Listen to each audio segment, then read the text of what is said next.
आपस में लड़ाई झगड़ा क्यों होती है, परस्पर का प्रेम क्यों नष्ट हो जाता है और एक दूसरे के प्रति मनमुटाव क्यों हो जाता है।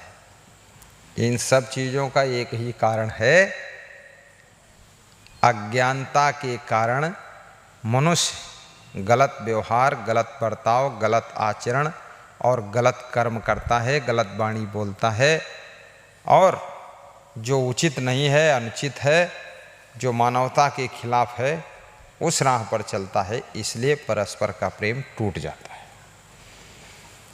हम जो चीज़ दूसरों से चाहते हैं अपने लिए, वही चीज़ दूसरों को हम प्रदान करें तो प्रेम बना रहेगा। हम ये चाहते हैं कि कोई भी घर में चीज़ है तो उसका जब वितरण हो तो हमको भी मिलना चाहिए, एक पेड़ा हम भी खाने को पा जाए। लेकिन जब हमारे जिम्मे वो चीज़ आती है तो हम दूसरों को नहीं देते हैं, अपने 2-4 लोगों को गांठ रखा है उनको दे देते हैं और जिनसे हम ज़्यादा लगाव रखते, मोह रखते, उनको दे देते हैं और बाकी लोगों को नहीं देते हैं, जिससे कि मनमुटाव पैदा हो जाता है। या जो नियम है उसका पालन नहीं करते हैं तो आपस में दूरियां पैदा होती, प्रेम टूट जाता है। आप सफाई शुद्धता नहीं रखोगे, बहुत लोगों से आपकी लड़ाई होगी। आप सामान का दुरुपयोग करोगे, कोई ना कोई आपको कुछ कहेगा, डांटेगा, आपस में झगड़ा होगा। आप जो है ज़्यादा फिजूल खर्ची करोगे तो आपके घर में गरीबी आएगी, व्यवस्था बिगड़ेगी, आपस में लड़ाई शुरू होगी। आप जो है दारू पी कर आओगे, मांस मछली खाओगे, राक्षसी भोजन करोगे, बेविचार करोगे, आपके घर में खूब लड़ाई झगड़ा होगा। आप देर तक सोओगे, उठोगे नहीं। अब ट्रेन छूटने वाली तब भी नहीं उठ रहे हो, लोग उठा रहे तो भी नहीं उठ रहे हो, खूब 8-9 बजे तक सो रहे हो, इधर 10-11-12 बजे रात तक खाम खा कर गप्पा मार रहे हो और बातें कर रहे फालतू।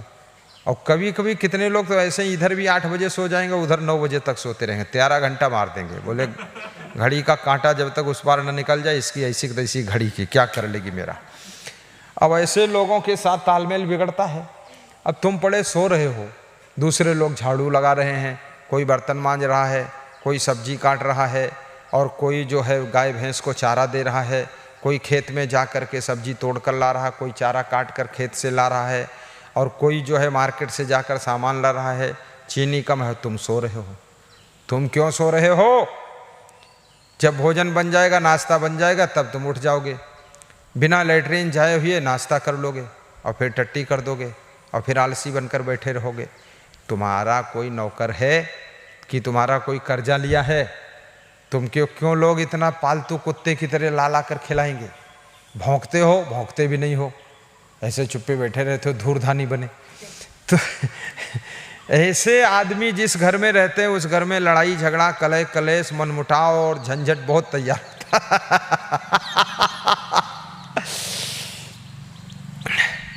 आजकल ज़्यादातर घरों में माता पिता और संतान के बीच में यही झगड़ा है। सबकी संतानें जो है दिन में भी सोती हैं, रात में भी सोती हैं, सोने का बड़ा विवाद है। आज हमारे पास में एक परिवार आया था, कुछ दूध लाए थे और केला फल लाए थे, खीरा लाए थे और दक्षिणा भी दिए और 51 किलो गेहूँ था और 2500 रुपये कुंभ मेला हरिद्वार के लिए दान किया था। तो जो लड़का आया था उसकी माँ से मैंने कहा कि माता जी इसको जगाते रहना। बोले गुरुदेव आप कैसे जान गए, ये तो बहुत सोता है, यही समस्या सबसे बड़ी है। तो हमने कहा जगाते रहो, बच्चा आपका है। बोले 28 साल उम्र हो गई है, अभी इसको मैं जगाऊंगी, इसके खुद ही बच्चे हैं। तो ये ना खुद जागता है, ना ये बच्चों को जगाता है, ना बच्चे इसको जगाते। हम बीच में फंसे, हम इनको भी जगाते, इसके बच्चों को भी जगाते, इसकी पत्नी भी उसी मॉडल की है और सब कंपटीशन पर सोते हैं, सब बर्बाद हुआ जा रहा है। अब इतना नींद क्यों आ रही है? नींद है, भूख है, आराम है। आप जितनी आदत बिगाड़ो, रात दिन सोते रहोगे, रात दिन सोते रहो, पड़े रहो, आंखें मत खोलो। मैं उत्तर प्रदेश में कहीं पर गया था तो एक आदमी दर्शन के लिए आया, आंखें मूंदे मूंदे आया और ऐसे आंखें खोल के दर्शन किया, फिर भागा अंदर कमरे में। तो हमने कहा क्यों भागा, क्या हुआ, इसको बुलाओ। तो बोले इसकी आंखें धूप में खुलती ही नहीं। तो हमने कहा क्यों नहीं खुलती? बोला 10 साल से धूप में निकला ही नहीं हूँ मैं, इसलिए जब बाहर निकलता हूँ तो ऐसा लगता है आँखों पर बहुत चोट लग रही धूप की रोशनी की, तो अंधेरे में ही रहता हूँ। अब ये शरीर से अगर काम नहीं लोगे, शरीर में धूप नहीं लगने दोगे, हवा नहीं लगने दोगे, हवा से भी चोट लगेगी आपके शरीर में। हवा से कोमल और कुछ नहीं है। फिर कोरोना लॉकडाउन में तुम्हें जब पुलिस डंडा मारेगी, उस चोट को कैसे सहोगे? जब हवा से चोट लगे तुम्हारे शरीर में तो कम से कम शरीर को इतना मजबूत करिए, थोड़ा डंडे खाने की भी शक्ति रखिए साहिब। अब इस तरह से मनुष्य को विचार करना चाहिए और कलह कलेश घर का खत्म हो जाएगा। यदि आप अपने आप को संभालना सीख जाओगे और प्रेम करना सीख जाओगे और अपनी कमियों को दूर कर लोगे, तो आपके घर में शांति आ जाएगी, आपस में प्रेम भी बढ़ेगा और तुम्हें घर में भी सुख मिलेगा और घर में स्वर्ग जैसा आनंद मिलेगा। लोग कभी कभी जाते हैं पिकनिक मनाने, जंगल में कहीं बैठते हैं पत्थर की चट्टान पर, कहते हैं अरे बड़ा आनंद आया, स्वर्ग जैसा सुख है। तो फिर 1 घंटे बाद वापस घर में आते, फिर नरक में गिर गया कर। अब स्वर्ग जैसा सुख था तो वहाँ से आए क्यों? वहीं रहते ना। अब स्वर्ग जैसा सुख क्यों था? क्योंकि वहाँ सोने का भी इंतजाम नहीं है, लेटरिन जाने का इंतजाम भी नहीं है, वहाँ कुछ और घर से बनाकर खाना ले गए, वहाँ बैठकर खाए हैं, बस बताते स्वर्ग जैसा सुख है। क्योंकि खाना तो सब जानते, बनाना कोई जानता है कि नहीं? और बनाना कोई चाहता नहीं है, और कमाना कोई नहीं चाहता, खर्च करना सब जानता है और सब चाहते हम खर्च खूब करें। जब हम कहीं जाएं पिताजी हमको 1000 रुपये दे दें, जब हम मार्केट जाएं तो हमारा पति हमको 10,000 दे दे, खूब बनारस वाली साड़ी लहंगा लटका के लाऊं। तो ये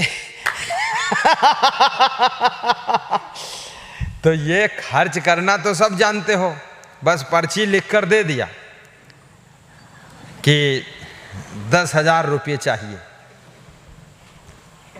और कमाते 10 रुपया नहीं, 10,000 चाहिए। तेरा कर्जा लिया हूं क्या मैं? क्यों दूंगा तेरे को 10,000?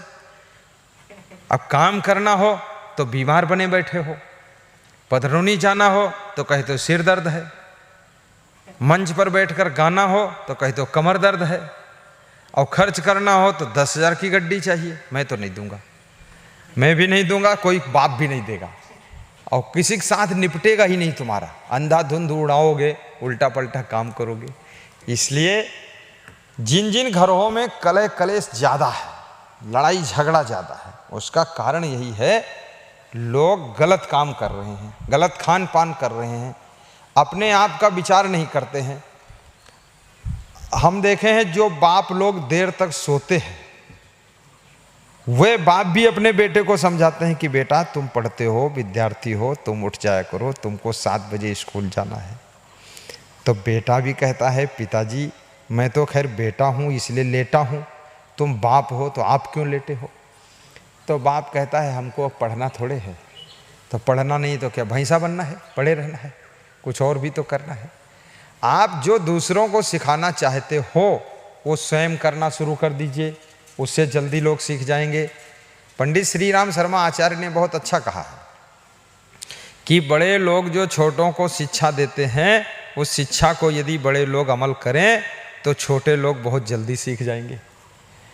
और छोटे लोग जो चाहते हैं कि हमें बड़े लोगों से ये प्राप्त हो, तो छोटे लोग कृपया अपना सुधार करें, तो बड़े लोगों से तुम्हें सब प्राप्त होना शुरू हो जाएगा। लेकिन केवल चाहना है कि हमें पापा से ये चाहिए, मम्मी से ये चाहिए, मौसी से ये चाहिए, गुरुजी से ये चाहिए, उनसे ये चाहिए, पर ये कभी सोचा आपने कि हमको उनको क्या देना चाहिए? इस पर विचार किया कभी आपने? नहीं विचार किया। बस आप ये चाहते हो उनसे हमें ये लेना चाहिए, हमें मिलना चाहिए, हमें उन्हें वो हमको दें, लेकिन हम उनको क्या दें? हमारा क्या कर्तव्य, हमारा क्या फर्ज है?